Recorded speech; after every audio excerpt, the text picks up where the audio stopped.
Moi, je veux que ma cliente, elle soit satisfaite aujourd'hui et je veux qu'elle soit satisfaite dans 10 ans et qu'elle revienne. Ça a déjà commencé, les gens vont arrêter de s'épiler les sourcils en fait. T'as des enfants, tu as besoin de montrer l'exemple.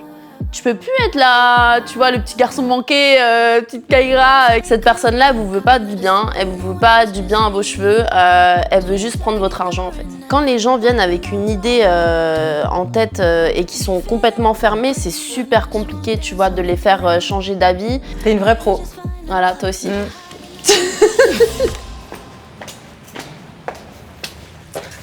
Hello.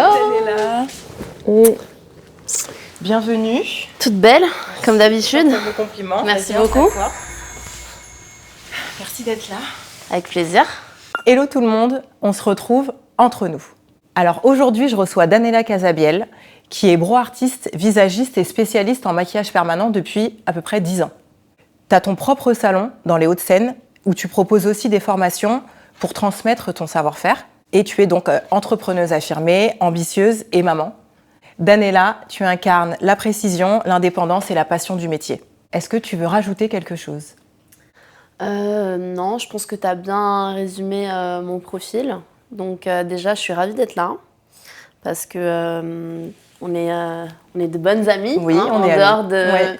de ce podcast et je suis vraiment ravie d'être là et de partager du coup ce moment avec toi. On va essayer de pas trop déconner, mais un peu quand même. Un peu quand même. Ouais, moi aussi, je suis assez fière de faire en sorte que les gens puissent te découvrir un peu plus en profondeur parce que tu es quand même bien suivie sur les réseaux. Tu as quasiment 32 000 personnes qui suivent sur Insta depuis toutes ces années. Mais du coup, là, j'aimerais bien qu'on apprenne à te connaître un peu plus, voilà, avec les forces, les galères, ta vie aussi de maman, de chef d'entreprise. Et du coup, je vais te poser quelques questions. Ok. Et je vais commencer par la première. Alors, on dit souvent que les sourcils sont le cadre du regard. Qu'est-ce qu'ils disent d'une personne, selon toi ? Avoir les sourcils bien faits et surtout en adéquation avec son visage et son regard, c'est super important parce que ça permet en fait d'affirmer et de faire ressortir un peu la personnalité et la féminité, surtout dans le regard d'une femme. Alors les hommes aussi, hein, c'est important qu'ils aient quand même une expression du visage, mais les sourcils, chez les femmes, c'est vraiment un atout de beauté qui, sur le visage, est quasiment indispensable pour pouvoir... Est-ce qu'on peut parler d'affirmation ? Bien sûr, ouais. Bien sûr, ça permet d'affirmer complètement le regard et d'assumer un peu plus... tu vois, le côté personnalisé, tout simplement. Enfin, tout simplement, non, c'est pas si simple que ça, mais c'est important. Non, c'est vrai parce que du coup, on peut revenir à 20 ans en arrière. Moi, j'ai ce souvenir des sourcils fins au fil qui donnaient, je trouve, un regard de poisson mort, j'ai envie de dire. Tu vois, quand je regarde des photos de moi, quand j'avais 12-13 ans, je m'épilais, j'avais l'œil fin. J'avais l'impression d'avoir le regard vide, tu vois. Ouais. Et c'est vrai que avec les années, ça s'est épaissi. À l'époque, c'était quand même super tendance. Hein. C'était tendance. Et c'était super beau. Enfin, c'était un atout de beauté à l'époque, justement, de s'épiler les sourcils de cette forme-là. Enfin, on est toutes passées par là, presque. Ouais, mais on voit que du coup, c'était pas une forme naturelle, alors que là... Enfin, moi, c'est toi qui me fais mes sourcils. Hein. Donc, bien sûr, ils sont absolument magnifiques. Pas sans peine. Hein. Mais c'est vrai que là, quand on regarde, on voit que c'est complètement aligné avec le regard. Ça vient pas masquer, en fait, l'intensité du regard.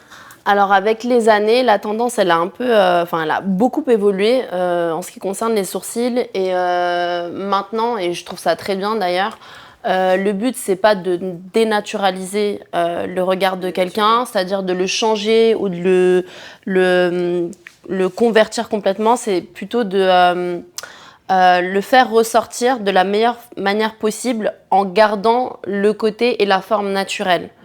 Donc, c'est améliorer son naturel, tu vois. Alors qu'avant, c'était... je viens avec une photo, je veux ça, c'est ça la tendance et voilà. Mais c'est génial parce que là, tu m'orientes vers la question suivante. Ok. Qui est, est-ce qu'il y a une tendance que tu refuses de suivre ou de proposer à tes clientes ? Alors, c'est pas une tendance en particulier, mais c'est ce que je viens de dire, c'est quand quelqu'un vient avec une idée en tête, bien précise, qui ne lui correspond pas du tout, ou qu'elle a vu ça sur les réseaux sociaux, ou qu'elle me dit, voilà, je veux les sourcils de Kendall Jenner, n'est-ce pas, Madame Élodie Huston? Tu vois ça, moi je veux ça. Non. Moi je veux être Kendall. Moi je veux être Kendall Jenner. Je veux, tu vois, je veux pas de queue. Je veux que ce soit voilà. droit. Non, ouais. Ça. Alors, je fais quand même en sorte d'écouter un minimum les besoins et la volonté de ma clientèle. Mais au final, je vais toujours essayer d'argumenter et de la conseiller au mieux pour lui montrer que, en fait, déjà, il y a des choses qui sont pas possibles. On peut pas passer de sourcils tout fins, tout petits à des sourcils voilà, gros et épais. Et vice-versa, tu vois. On peut pas avoir des sourcils de Chewbacca et vouloir, tu vois, des sourcils tout fins. Enfin, ça n'a pas de sens. Donc, en fait, j'essaye vraiment toujours d'orienter mes clientes à ce qu'en fait, on arrive à trouver un terrain d'entente entre ce qu'elles veulent et ce qui est faisable et ce qui pourrait leur convenir, tu vois. Ce qui leur irait le mieux, tout simplement. Alors, est-ce que tes clientes sont influencées par les réseaux sociaux? Est-ce que c'est un avantage ou un inconvénient? Même si tu as quand même un petit peu répondu, mais je veux bien qu'on aille un petit peu plus en profondeur là-dedans. Parce que des fois, tu as des clientes qui viennent et qui demandent les sourcils de Kendall Jenner. Je la balance, je suis obligée. Du coup, ouais, est-ce que le fait qu'elles viennent avec une photo et elles disent « je veux ça », est-ce que c'est un avantage parce que tu dis « ok, au moins je sais tout de suite ce qu'elle veut », mais en même temps, est-ce que c'est un inconvénient parce que si la modèle, elle a par exemple le visage plus large ou un tout petit visage ou un nez plus haut, plus bas, c'est pas possible? Bah, je dirais plus que c'est un inconvénient qu'un avantage, même si oui, effectivement, il y a le côté où je comprends ce qu'elle veut. Donc, ça m'aide tout de suite à imager, tu vois, à visualiser ce que je vais faire. Mais oui, dans certains cas, et la plupart du temps, c'est plus un inconvénient qu'autre chose. Parce que je peux passer parfois 1 heure, 1 heure et demie à essayer d'argumenter, de faire comprendre à ma cliente que c'est beau, c'est joli, mais c'est joli sur quelqu'un d'autre. Tout le monde a un visage différent, tout le monde a une symétrie ou une morphologie complètement différente. Et selon aussi les traits du visage, il y a des choses qui vont paraître plus ou moins dures. Et les gens, ils ont du mal à comprendre ça. Tu sais, c'est un peu, je prends toujours cet exemple-là. Quand je suis en plein débat avec une cliente et que c'est la guerre entre elle et moi pour lui faire comprendre qu'en fait, c'est pas du maquillage, tu vois, c'est pas un jeu. Quand on fait du maquillage permanent, c'est alors même si ça porte le nom de maquillage, c'est quelque chose de permanent et c'est quelque chose qui reste sur la durée et parfois qui ne s'efface même pas en fonction des types de peau, tu vois, et des pigments qu'on va utiliser. Et en fait, et quand les gens viennent avec une idée en tête et qui sont complètement fermés, c'est super compliqué, tu vois, de les faire changer d'avis et de les faire se projeter avec quelque chose qui restera dans le temps et surtout quelque chose qui va évoluer parce qu'un tatouage sous la peau, forcément, ça évolue. Donc, on peut faire quelque chose sur le coup qui ressemblera à ce qu'elle voudra sur le coup, mais qui va évoluer d'une manière différente. Donc en fait, il faut toujours viser la manière dont ça va évoluer. Et donc ça, c'est anticiper, tu vois. Ouais. Et ça, expliquer ça aux gens, c'est très compliqué parce que tout le monde n'est pas du métier, forcément. Donc pour le coup, je prends toujours l'exemple des coiffeurs et je leur explique que de base, quand même, j'aime mon métier, tu vois. Je fais ça parce que, ok, c'est ma passion, parce que c'est un métier qui est quand même super rentable dans le milieu de la beauté, etc. Donc, mais je pense pas que comme ça, en fait. Moi, je veux que ma cliente, elle soit satisfaite aujourd'hui et je veux qu'elle soit satisfaite dans 10 ans et qu'elle revienne, tu vois. Et pour le coup, j'ai vraiment des clientes qui viennent chez moi depuis des années. Et j'en ai même qui viennent chez moi depuis que j'ai commencé à travailler dans ma chambre chez mes parents, tu vois. Donc, d'où l'importance de vraiment toujours anticiper et penser à comment les choses vont évoluer dans le futur.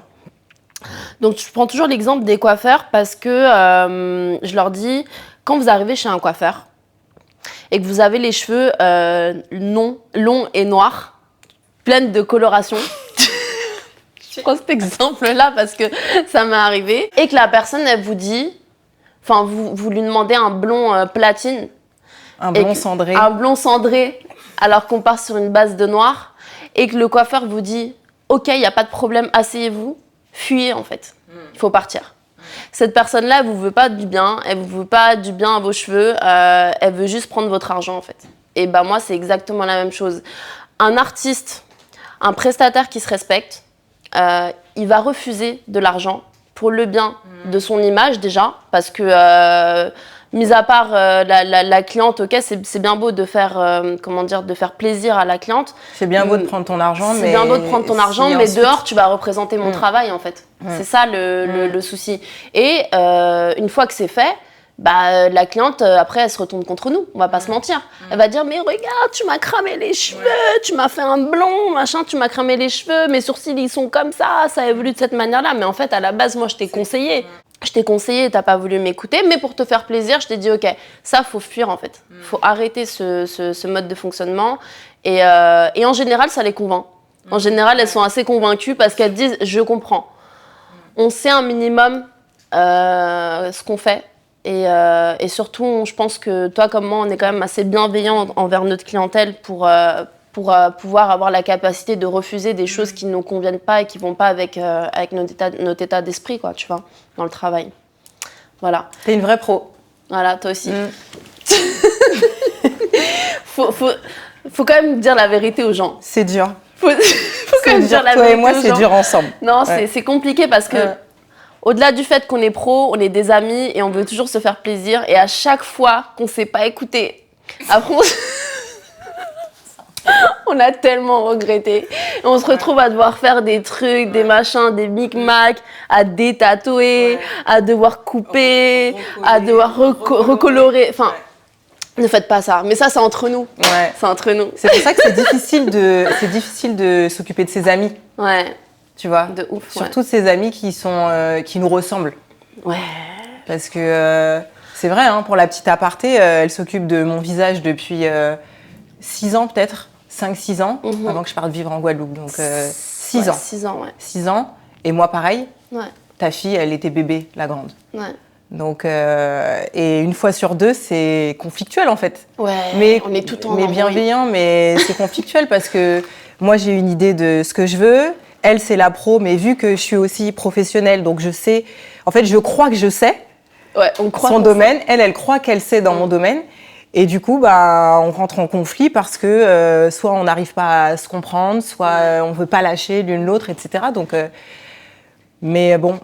Mais c'est toujours des conflits qui durent quelques secondes, quelques minutes. Tout de suite après, on revient derrière et on vient booster l'autre en mode non, t'as bien fait en fait de me recadrer ou je sais que c'était ce que je voulais. Mais d'ailleurs, je suis venue la semaine dernière.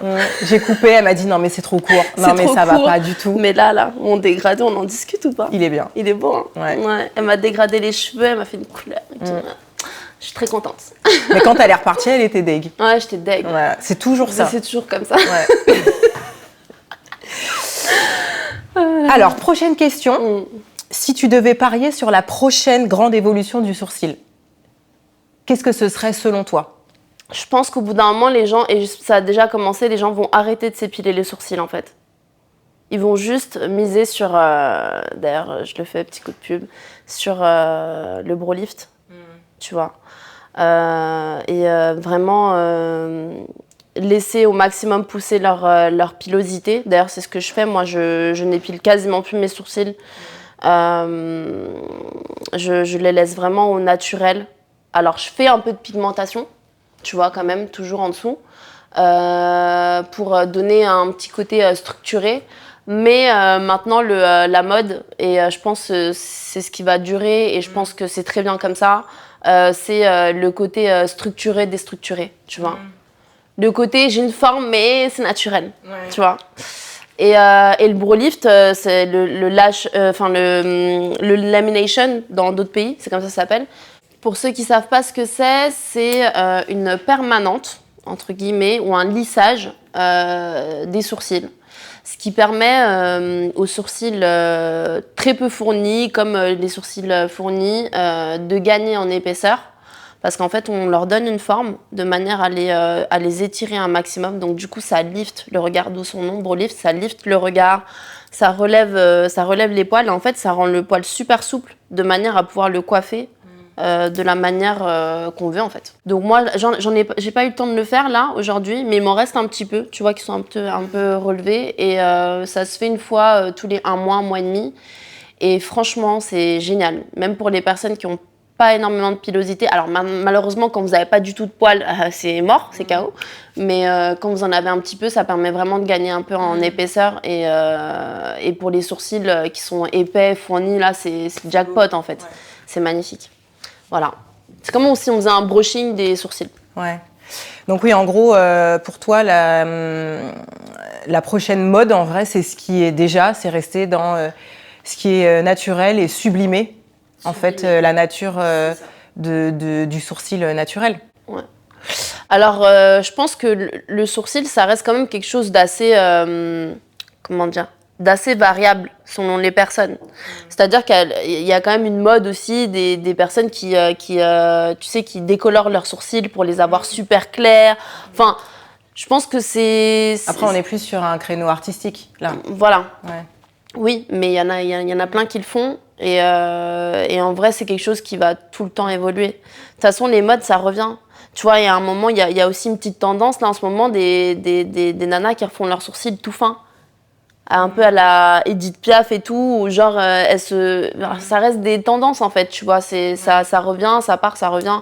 Mais effectivement, moi, en tout cas, dans l'esprit que j'aime, c'est plus respecter la nature des sourcils de chacun, en les améliorant. Et je pense que c'est quelque chose qui va rester. Qui va perdurer, ouais. Ouais, moi aussi, je pense. Là, on rentre dans la thématique entrepreneuriale. Ok. Quelle est la galère qui t'a presque fait lâcher l'affaire et comment tu t'en es sortie ? Alors, je sais pas si je peux appeler ça une galère. C'est quelque chose, c'est juste une épreuve et un passage dans ta vie. Mais je pense que oui, c'est le fait d'avoir jonglé entre maternité. Donc, le fait d'être devenue maman et femme entrepreneur, quoi. Parce qu'on peut le rappeler, tu as 2 enfants en bas âge, ouais. 2 petites filles qui ont... Bon, elles sont plus si basses que ça. Enfin, elles ont quoi, 5 et 6 ? Ouais, 5 et 6 quand même, ouais. Pour ceux qui ne le savent pas, lorsque j'ai ouvert ma première société, donc mon premier salon, Pignon sur Rue, c'était en 2018. Et en fait, j'étais déjà enceinte. Donc j'ai ouvert enceinte. Ouais, toujours plus. Et après, j'ai enchaîné parce que du coup, mes filles, elles ont 11 mois d'écart. Donc j'ai enchaîné première entreprise, enfin premier salon, premier accouchement. 2 mois après, je retombe enceinte. Donc deuxième grossesse. Et séparation du coup. Donc maman solo. Toujours plus. Toujours plus. Voilà. Donc ça a été une bénédiction, mais ça a été un coup dur aussi, tu vois, dans mon ascension. Comment je m'en suis relevée, en fait, j'ai fait.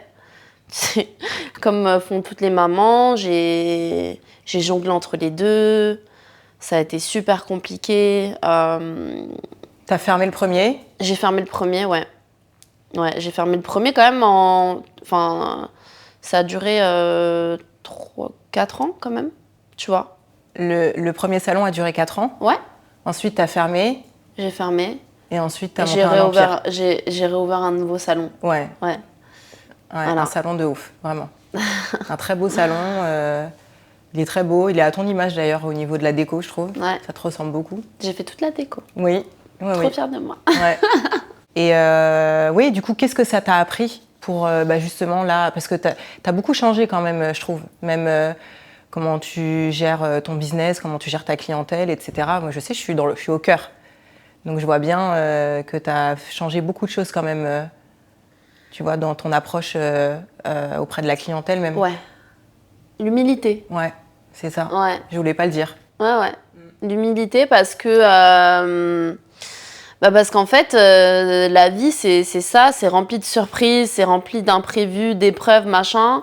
Et parfois, tu te dis, c'est bon, là, je suis en plein dedans, j'y suis arrivée, je vais y arriver. Et en fait, il n'y a rien qui peut m'arrêter. Et en fait, la vie te rappelle... Te met une petite gifle, histoire de te dire, bon, détends-toi un petit peu, là, ok ? Tu vas passer par ça et tu vas apprendre qu'en fait, tu vas pas tout avoir d'un coup. Parce que, concrètement, sans vouloir me vanter ou quoi...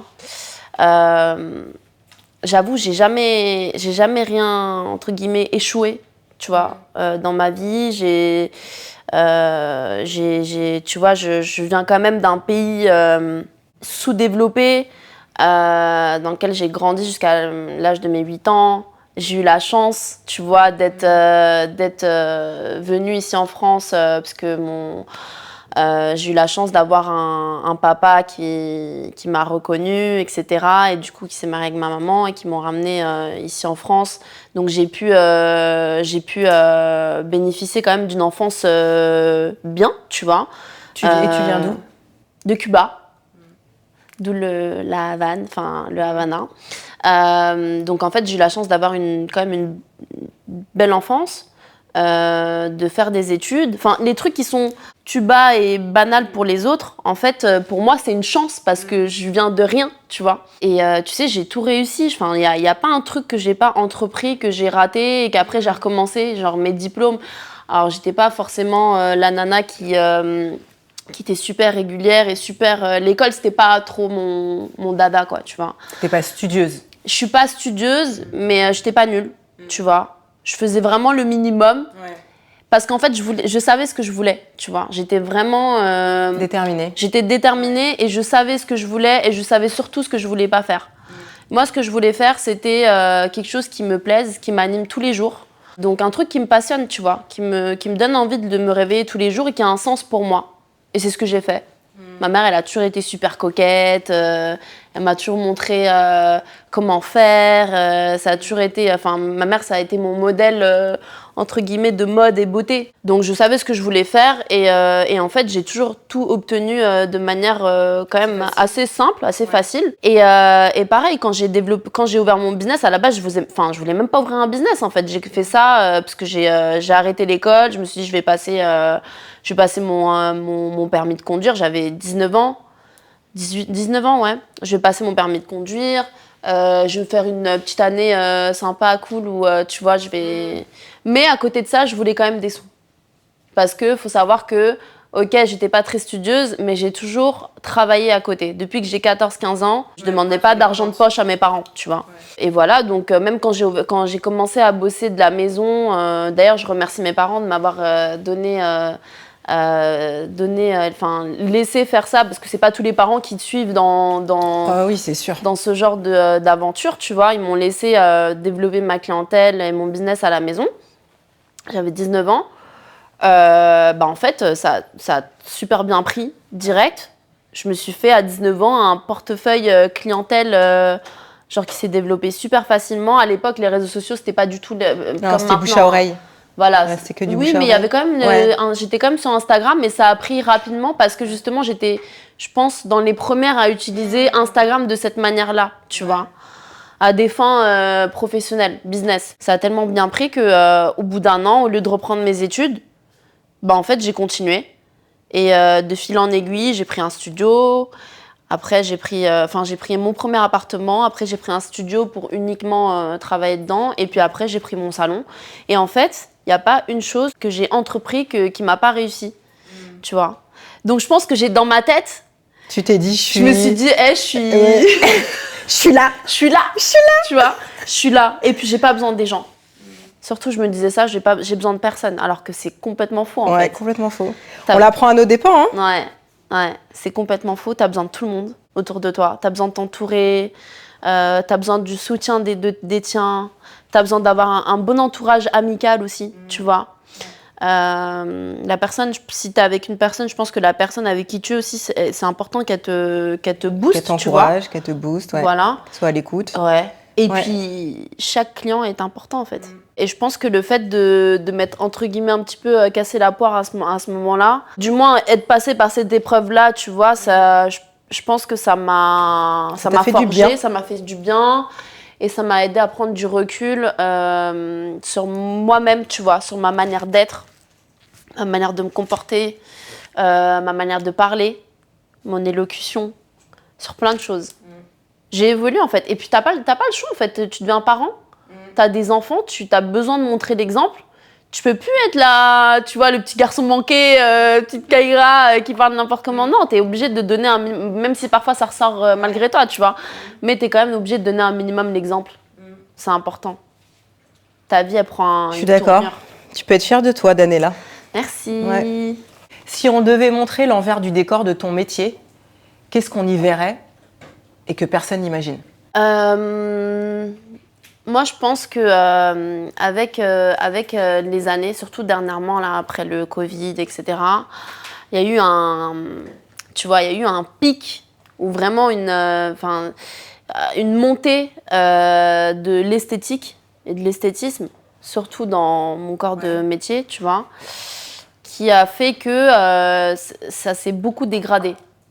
Parce que manque de formation, parce que entre guillemets, des faux professionnels qui s'estiment professionnels, machin, ont proposé des prestations et qu'en fait, ça a traumatisé beaucoup de gens sur le maquillage permanent.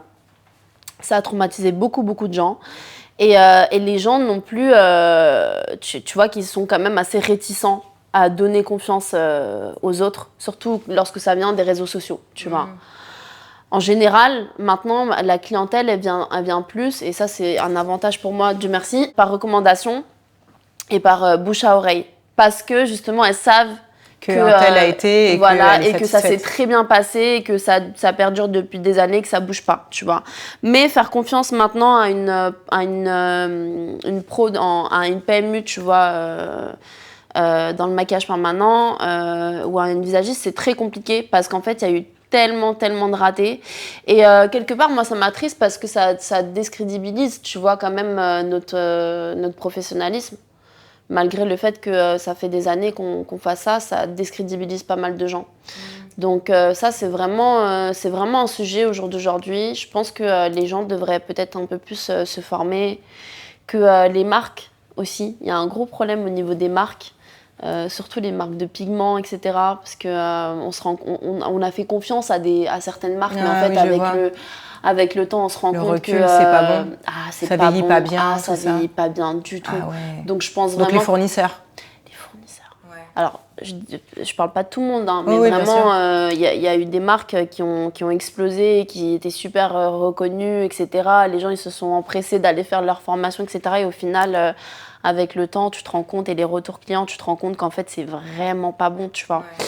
Donc, ça, et au final, c'est pas les marques qui en pâtissent, c'est nous, les professionnels, qui les utilisons, tu vois. Ouais, bien sûr. Ça, c'est un problème. Et dernière chose, si je dois faire une comparaison avec le milieu de la coiffure, je trouve qu'on n'est pas assez sponsorisé, nous. Tu vois. On en a déjà parlé, je me souviens. Ouais. Je trouve que les grandes marques ne s'intéressent pas suffisamment et ne mettent pas en avant cet aspect-là de l'esthétique, alors qu'en fait, on parle quand même de 50, 60, voire peut-être 70% des femmes qui ont recours à ça, tu vois, tout autant que la coiffure. Et qu'en fait, il y a un vrai sujet là-dessus, et je pense qu'on devrait... Enfin, en fait, il y a un manque de considération envers, je trouve, notre métier. Je trouve que c'est un peu sous-coté, tu vois, de nos jours. Je vois. Voilà. Ouais, c'est vrai, je réfléchis, il n'y a pas de marque qui met en avant des professionnels qui font du maquillage permanent. Non. Effectivement. Ou alors, ils le font, mais toujours dans un milieu très restreint, tu vois. C'est toujours en aparté. Mais est-ce que c'est pas parce que ces marques-là ne font pas de... Enfin, je pense à des marques avec lesquelles j'ai pu travailler, par exemple. Ils vont pas faire de pigments. Tu vois, ça voudrait dire qu'il faudrait que ce soit les marques qui font des pigments qui vous mettent en avant. Ouais, mais tu vois, encore une fois, on parle pas de la même notoriété de marque. tu vois. Ouais, c'est ça.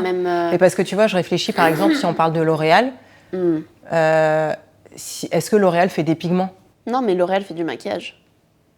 Mais du coup, comment ils pourraient vous mettre en avant? Vu que vous n'utilisez pas du maquillage. Oui, mais par exemple, les bro artistes, comme leur nom l'indique, on est vraiment des spécialistes du sourcil, tu vois. L'Oréal, par exemple, a quand même, tu vois, des gammes de maquillage.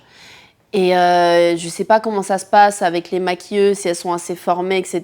pour les sourcils. Mais enfin, moi, je vois, il y a beaucoup de maquilleuses, tu vois, et de maquilleurs qui maîtrisent, tu vois, leur taf, leur teint, etc., les yeux. Mais quand tu vois les sourcils... J'ai compris, tu vois, la structure, tout ça. La structure, les matières, les couleurs...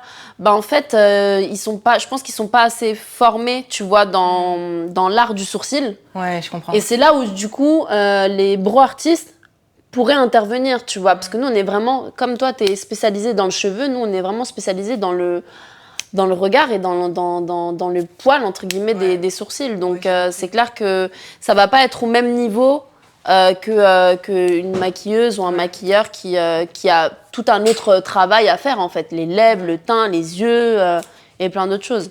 Ouais, j'ai compris. Voilà. Ouais. Merci, Daniela. Dernière chose, j'aimerais que tu me poses une question de ton choix. Quel est ton ressenti sur toutes ces années par rapport à tous les travaux que j'ai pu effectuer sur toi? Et d'ailleurs, que j'ai pu faire sur toi, et surtout, est-ce que tu peux parler un peu de ce que... Ouais, c'est une très bonne question. Voilà. En quoi ça t'a amélioré au quotidien, etc., etc. Alors, ça m'a beaucoup arrangé, que ce soit physiquement ou même dans mon quotidien, parce que c'est évident que quand ton sourcil est toujours impeccable, moi, tu me fais aussi du Candy Lips, on n'en a pas parlé. Mais le Candy Lips, c'est vraiment, on vient teinter la lèvre, on vient faire un contour léger, donc ça vient vraiment donner un aspect... ça embellit la lèvre en fait. Donc je préfère le dire pour ceux qui se posent la question, on ne gonfle pas la lèvre. Le Candy Lips, c'est pas des injections, c'est juste une teinture. Donc au quotidien, en fait, vous avez vraiment juste la lèvre qui est joliment teintée. Elle peut faire un léger effet contour, mais ça fait pas un vrai maquillage avec du crayon. C'est vraiment hyper naturel, mais quand on se lève le matin, c'est quand même extraordinaire de se dire que tu as tes sourcils qui sont faits de façon naturelle en plus. Parce que moi, la façon dont tu travailles sur moi, je suis tout le temps en train de dire non mais moi je veux pas que ça se voit, je veux pas qu'on se dise que j'ai du micro-blading ou shading, donc c'est hyper léger. J'ai aussi de la chance quand même d'avoir des jolis sourcils de base, je pense. Le Candy Lips, clairement, j'ai même pas besoin de mettre de rouge à lèvres, je me mets juste du gloss histoire que ça brille. Et tu m'as fait aussi des taches de rousseur. Donc j'en avais un tout petit peu, mais on l'a fait en 2-3 fois. Et d'ailleurs, je conseille à tout le monde de le faire comme ça, de pas tout faire d'un coup. C'est de le faire avec des techniques différentes, avec des couleurs différentes. Moi, tu m'as toujours fait des petites couleurs légèrement différentes. Du coup, ça fait vraiment un effet hyper naturel. Et depuis, je dirais, 4-5 ans, je me suis jamais trouvée aussi belle quand je me lève, en fait. Vraiment. Je le dis pas parce qu'on est en interview. C'est, en fait, tout est déjà fait, quoi. Donc, j'ai même pas besoin de me maquiller. En fait, quand tu te maquilles, c'est un plus. Quand je me maquille, c'est juste pour le teint, en vrai. Tu vois, c'est histoire d'enlever mes cernes, mais sinon, mes sourcils, je les fais pas. En plus, bon, je fais aussi des extensions de cils. Bon, je les fais pas avec toi, mais je fais des extensions de cils. Ça veut dire qu'en vrai, je me réveille, je suis en flic, en fait. Tu vois, j'ai juste besoin de me doucher, crème hydratante, homéoplasmine ou gloss, et bye. Donc, après, c'est peut-être un peu... je sais pas si c'est superficiel ou pas, j'en sais rien, mais en tout cas... moi, clairement, ça m'a aidé au quotidien, tu vois, même pour, je sais pas, la confiance en moi, etc.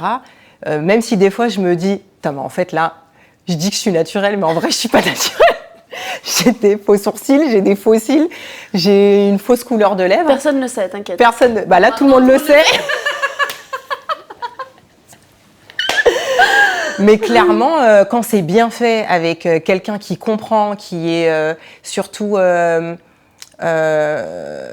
qui prône en fait le côté naturel et qui va pas te faire un sourcil hyper intense, un candy lips où elle va venir déborder ou te faire des couleurs trop rouges ou tout ça, ou même des taches de rousseur trop régulières où on dirait que ça a été dessiné on a utilisé une règle ou tout ça. Franchement, c'est la vie, quoi. Enfin, pour moi, en tout cas, c'est la vie. Bah, je suis trop contente que tu dises ça parce que ce qu'il faut savoir, c'est que ma clientèle, je pense quand ils viennent, c'est des femmes modernes, en fait. C'est-à-dire la femme 2025, c'est une femme qui a des enfants, qui a peut-être une entreprise, en tout cas qui est active et qui n'a pas forcément le temps tous les matins de passer une demi-heure, 45 minutes à se maquiller, à se faire fraîche. Donc en fait, c'est un gain de temps. Et puis surtout, enfin moi ce que je trouve génial dans le maquillage permanent, c'est que ça te permet d'en faire quand même le moins possible. Ah ouais, tu vois, au quotidien. Moi je suis quelqu'un, par exemple, je me maquille pas tous les jours. Là, je suis maquillée, j'ai fait un effort parce que je suis venue. Mais franchement, pour moi, c'est pas OK de se maquiller tous les jours parce qu'au bout d'un moment, ta peau, elle en peut plus, quoi. Elle a besoin de respirer, elle a besoin de ses soins, de sa crème, de machin. Et en fait, le fait de maquiller, démaquiller, maquiller, démaquiller, nettoyer tous les jours, en fait, ça te crée plus de problèmes de peau qu'autre chose. Et au final, ta peau te remercie pas, quoi. Donc, le fait de faire un peu, tu vois, de tricher un peu, quelques taches, les sourcils, les lèvres, parfois les yeux, bah, ça te permet vraiment déjà de gagner du temps, de te lever tranquille et de laisser ta peau respirer le plus possible, tu vois. Comme ça, le jour où tu te maquilles, là, t'as Ouais, il se passe quelque chose. Il se passe quelque chose, tu vois. Il y a une différence. Moi, c'est ce que je pense aussi. Après, c'est peut-être pas pour tout le monde, mais en tout cas, vraiment, et encore une fois, je le dis pas parce que t'es mon ami aussi, mais si vous avez vraiment besoin des sourcils bien faits, un candy lips naturel et des petites taches de rousseur, parce que tout le monde ne veut pas, mais ceux qui veulent, vraiment, c'est là. C'est là qu'il faut aller, vraiment. Moi, mes sourcils, je les fais tous les 2-3 ans. Enfin, voilà quoi, j'ai même pas le temps et le besoin de... Les taches, elles viennent tous les 3 mois. Non, même pas. Non, c'est vrai que ça fait longtemps. Mais non. Non, c'est le candy lips. Ouais, je force, alors que j'en ai pas besoin, mais c'est ça.